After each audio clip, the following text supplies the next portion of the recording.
Hello students, you are welcome in SBN online class.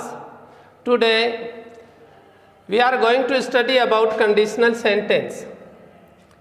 जैसा कि आपको हेडिंग से दिख रहा है कि ऐसा वाक्य जिसके अंदर कोई कंडीशन दी गई हो और साथ में उस कंडीशन का रिजल्ट दिया गया हो,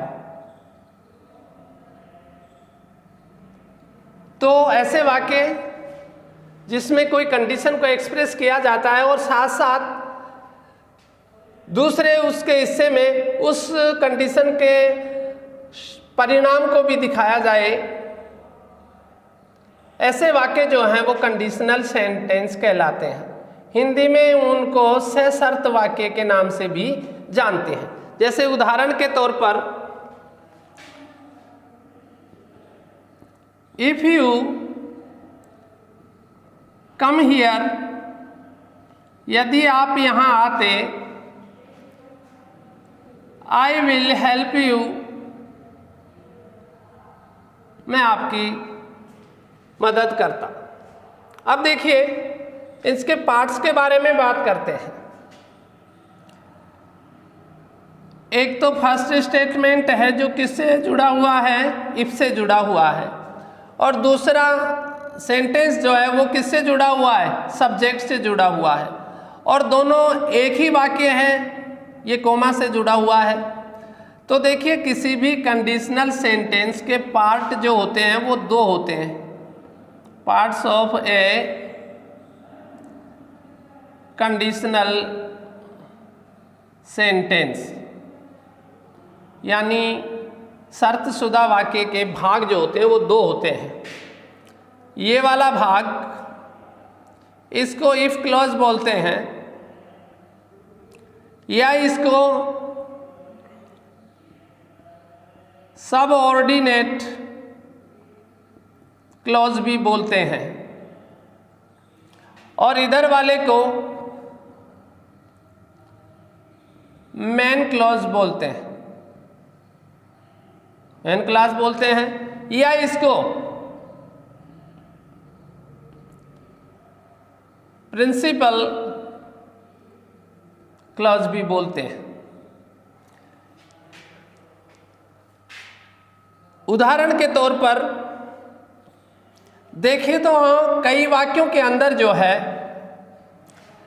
मेन क्लॉज शुरू में आ जाता है, इफ क्लॉज या सबऑर्डिनेट क्लॉज को बाद में भी रख दिया जाता है, जिससे वाक्य में किसी प्रकार का कोई परिवर्तन नहीं होता है। अगर ये वाला मेन क्लॉज जो इधर आ जाए और ये क्लॉज इधर आ जाए तो वाक्य सेम ही रहेगा, उसके अर्थ में कोई फर्क नहीं पड़ता है।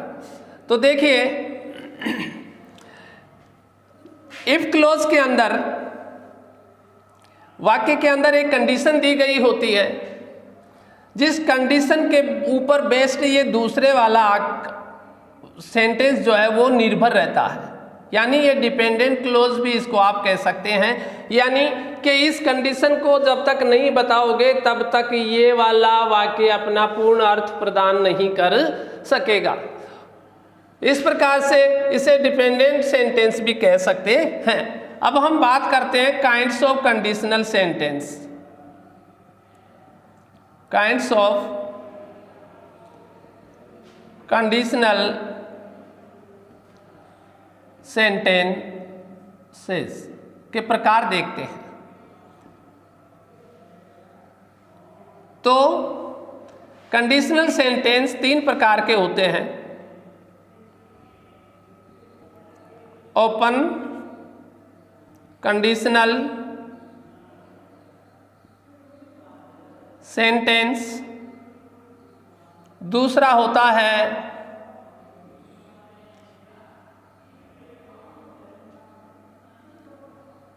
इमेजिनरी कंडीशनल सेंटेंस, और तीसरे प्रकार में आता है इम्पॉसिबल कंडीशनल सेंटेंस। जैसा कि इस भाग के अंदर हम बात करें, यानी इस कैटेगरी के सेंटेंस की बात करें, तो जैसा नाम से विदित हो रहा है ओपन कंडीशनल, तो इसमें जो कंडीशन दी गई होती है वो बिल्कुल ओपन होती है। तो ये यहाँ कंडीशन जो है ओपन दी गई है, तो उसका परिणाम भी जो होगा वो भी ओपन होगा। जैसे आप पढ़ते हो तो पास होगे, तो ये खुली कंडीशन है। जहर, यदि आप जहर खाते हैं तो आप निश्चित तौर पर मरेंगे, तो यहाँ पर कंडीशन कैसी है? ओपन है। और दूसरे में हम देखते हैं इमेजिनरी कंडीशन। इमेजिनरी कंडीशन से अभिप्राय यह है ऐसे वाक्य जिनके अंदर कोई काल्पनिक शर्त दी जाती है। जब शर्त कंडीशन ही भी यहाँ काल्पनिक दी गई है, तो उस कंडीशन का रिजल्ट जो होगा वो भी क्या होगा? इमेजिनरी होगा, वो भी काल्पनिक होगा। जैसे कोई ये कहे भाई वर ए किंग, यदि मैं एक राजा होता आई वुड हेल्प यू, तो मैं आपकी मदद करता, लेकिन मैं राजा नहीं हूं तो इसलिए मदद भी नहीं है, तो मैंने कल्पना की है। जैसे कि यदि आप कल आते तो स्वादिष्ट व्यंजन का आप स्वाद ले पाते, लेकिन आए नहीं तो स्वाद भी नहीं ले पाए, तो इसमें केवल कल्पना की जाती है। और अब बात करते हैं इम्पॉसिबल कंडीशनल। इस प्रकार के कंडीशनल सेंटेंस के अंदर इम्पॉसिबल कंडीशन रखी जाती है जिसके होने की संभावना बहुत कम होती है। उदाहरण के तौर पर मैं कहूं कि यदि मेरे पंख होते तो मैं आकाश में उड़ता। अगर मैं भगवान श्री कृष्ण के स्थान पर होता तो मैं भी अंगुली पे पर्वत उठा लेता। ये इम्पॉसिबल कंडीशन है, तो इनको हाइपोथेटिकल कंडीशनल सेंटेंस भी बोलते हैं। हाइपोथेटिकल कंडीशन भी बोलते हैं, जिसको कोरी कल्पना कहा, हाइपोथेटिकल कंडीशनल भी बोलते हैं। तो देखिए क्लास 9th में, 10th में और 11th में इस तरह के वाक्यों के ऊपर आधारित प्रश्न पूछे जाते हैं, या क्लोज जो टॉपिक है उसके तहत भी ऐसे वाक्य को पूछा जाता है। रीऑर्डरिंग का जो सेंटेंस की रीऑर्डरिंग होती है उसके अंदर भी इस प्रकार के वाक्य को पूछ लिया जाता है। तो हमें इससे अच्छी तरीके से ध्यान में रखना चाहिए कि किसी भी कंडीशनल सेंटेंस के दो भाग होते हैं, यानी दो क्लॉज होते हैं। एक तो इफ क्लॉज जिसको साथ इफ लगा होता है, कभी कभी हम देखते हैं इफ के साथ अनलेस भी लगा होता है। इफ के साथ क्या लगा होता है? अनलेस भी लगा होता है। कभी कभी इफ के स्थान पर हैड आ जाता है, तो भी हमें यही समझना चाहिए कि here is the given sentence belongs to a conditional sentence category में ये आता है। अब हम बात करते हैं इफ क्लॉज के अंदर क्या होता है, उसका भी अपना एक सब्जेक्ट होता है, और उधर मेन क्लॉज के अंदर भी या प्रिंसिपल क्लॉज के अंदर भी उसका एक अपना सब्जेक्ट होता है। तो कभी कभार सेम सब्जेक्ट दोनों तरफ आ जाते हैं तो कोई बात नहीं है, कभी दो अलग अलग सब्जेक्ट यानी इफ क्लॉज का अलग सब्जेक्ट होता है और इधर मेन क्लॉज का सब्जेक्ट जो है अलग होता है। तो एग्जाम के अंदर एक तो अगर करेक्ट फॉर्म ऑफ वर्ब भरवाता है तो इधर वाले कॉलम यानी इस पार्ट के अंदर जो है वर्ब दी गई होती है, तो उसके मेन क्लोज को देख करके हम उसकी पूर्ति कर सकते हैं। एक तो इस तरीके से प्रश्न पूछा जा सकता है, और दूसरा एग्जाम के अंदर कई बार जैसे 9th क्लास में, 10th में, 11th में मॉडल एक्सिलरी जो है, मॉडल्स जो होते हैं उनसे संबंधित प्रश्न जब पूछ लिया जाता है तो यहाँ पर आपको एप्रोप्राइट मॉडल जो है उसको भरना होता है। तो आप इधर वाले यानी इफ क्लोज या सबऑर्डिनेट क्लोज के टेंस को देख करके आप उपयुक्त मॉडल का यहाँ पर चुनाव कर सकते हैं। यानी यहाँ पर इस इफ क्लोज के अंदर दिए गए टेंस को देख करके आप उपयुक्त मॉडल इसमें भर सकते हैं। तो इस प्रकार हम एक एक के ऊपर बात करते हैं। ओपन कंडीशनल सेंटेंस की स्ट्रक्चर कैसी होती है, जैसे मान लेते हैं इसके दो भाग होते हैं। एक तो इफ क्लॉज, सीधी भाषा में देखें तो वो इफ लगा हुआ वाक्य के ओपन कंडीशनल का इफ क्लॉज और मेन क्लॉज, जैसा कि बताया था, यानी इफ क्लॉज जो है ये है और इसका subordinate clause sorry main clause जो है या प्रिंसिपल क्लॉज जो है वो ये है। तो आपको याद रखना कि ओपन कंडीशन में, कौन से कंडीशनल सेंटेंस में, ओपन कंडीशनल सेंटेंस के अंदर इफ क्लॉज में इफ के बाद जो सब्जेक्ट आता है उसके बाद में प्रेजेंट सिंपल टेंस को भरते हैं। यानी जब ये सब्जेक्ट सिंगुलर होगा तो वर्ब की फर्स्ट फॉर्म के साथ हमें एस या ईएस मिलेगा यहाँ, और अगर प्लूरल है तो हमें यहाँ वर्ब की फर्स्ट फॉर्म मिलेगी।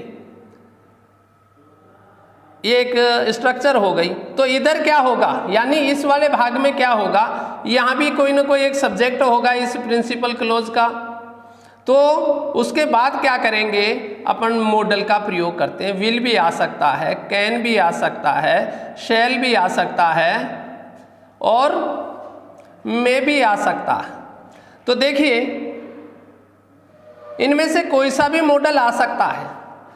अगर विल भरेंगे तो थोड़ा सा किस मेन क्लॉज के सेंटेंस के जो है मूड के अंदर उसकी मनोदशा में थोड़ा चेंज आ सकता है। तो ये यानी वाक्य तो सेम अर्थ देगा लेकिन थोड़ा सा उसके मूड में जो है वो चेंज आ सकता है, इनको अलग अलग लगाने की वजह से। लेकिन किसी को भी लगा करके हम इस वाक्य को सही कर सकते हैं। और इनके साथ जो है वर्ब की कौन सी फॉर्म आती है, मॉडल एक्सिलरी के साथ वर्ब की फर्स्ट फॉर्म।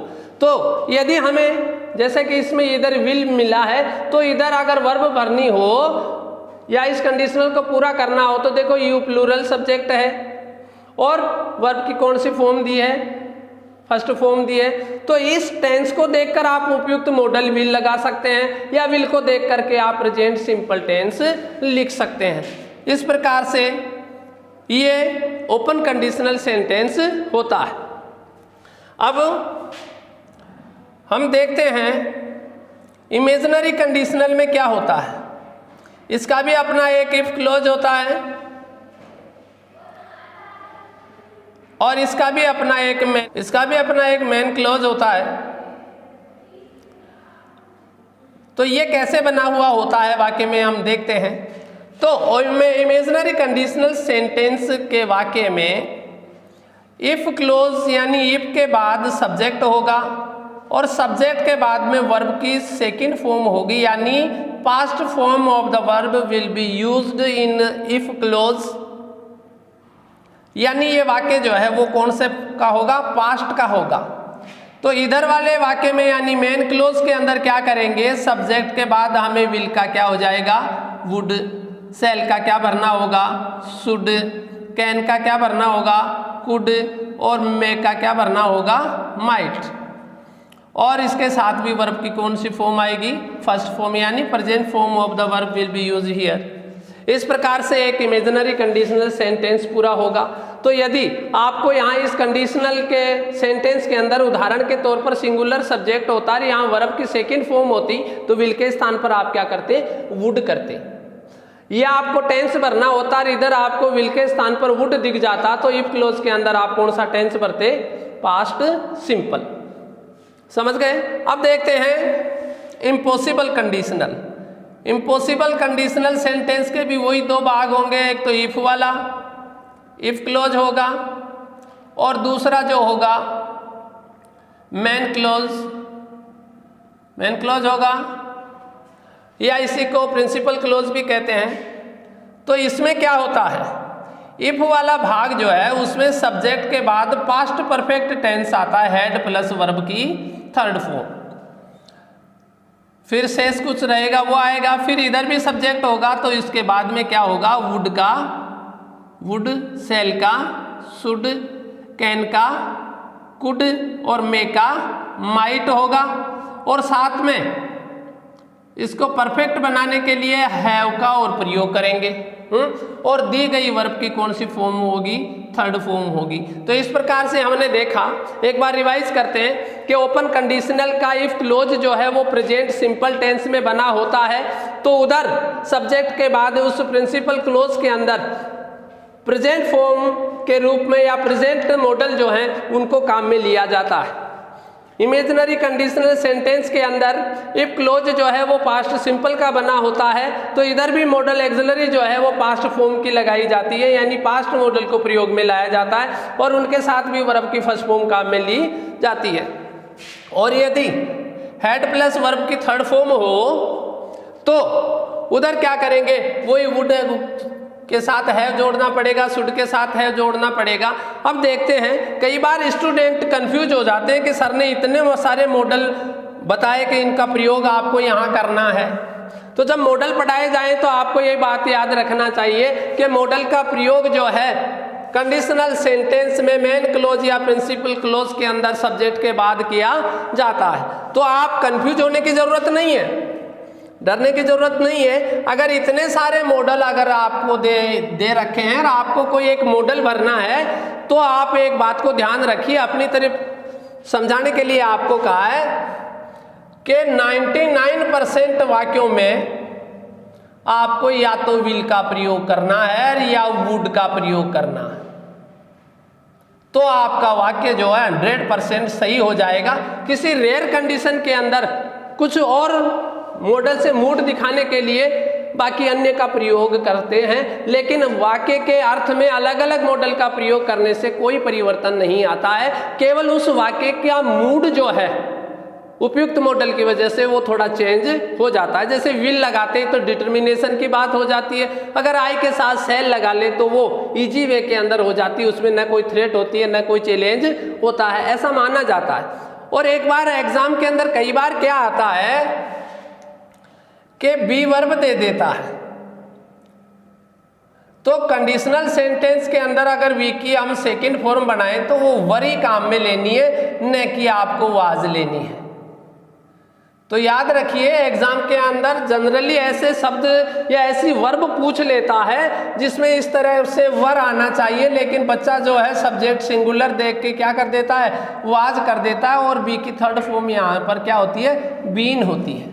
इस बात का भी हमें विशेष ध्यान रखना चाहिए कि कंडीशनल सेंटेंस में 99% सेंटेंसेस के अंदर हमें विल या would say related conditional sentence दिखाने के लिए इन्हीं का प्रयोग करना चाहिए। तो ये केवल समझाने मात्र के लिए इतने मॉडल लिखे गए हैं, जनरली आपको उपयोग करना है। अगर इमेजिनरी हो तो वुड का, और हाइपोथेटिकल कंडीशन हो तो उसमें वुड के साथ हैव का प्रयोग करते हुए वर्ब की थर्ड फॉर्म काम में लेते हैं। जैसे अब एक इफ क्लोज को देख के हम मैन क्लोज की पूर्ति कर सकते हैं, या मैन क्लोज को देख के हम इफ क्लोज की पूर्ति कर सकते हैं। तो उदाहरण लेते हैं, देखिए,